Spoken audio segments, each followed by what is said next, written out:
ഇന്നാ പിടിച്ചോ, ഒരു തട്ടിക്കൂട്ട് ബീഫ് മന്തി. കാണാനൊരു ഭംഗിയില്ലെന്നേ ഉള്ളടോ, സംഭവം സൂപ്പറാണേ. അപ്പം റെസിപ്പിയിലോട്ട് പോയാലോ?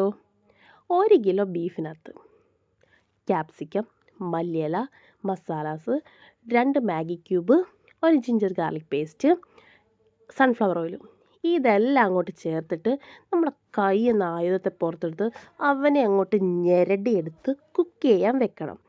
വെള്ളം ചൂടായി വരുമ്പം അതിലോട്ട് സ്പൈസസ്, ഒരു ഡ്രൈഡ് ലെമൺ, അരിയും ചേർക്കണം.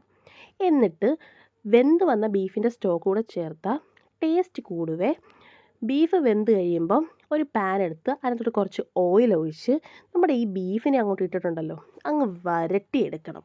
അവനവിടെ കിടന്ന് വരട്ടെ. എന്നിട്ട് റൈസ് റെഡി ആയിട്ട് വരുമ്പോൾ അതിലോട്ട് ഈ വരട്ടിയ ബീഫുണ്ടല്ലോ അവനെ അങ്ങോട്ട് നിരത്തി ഇട്ടാലുണ്ടല്ലോ, മന്തി റെഡിയായി.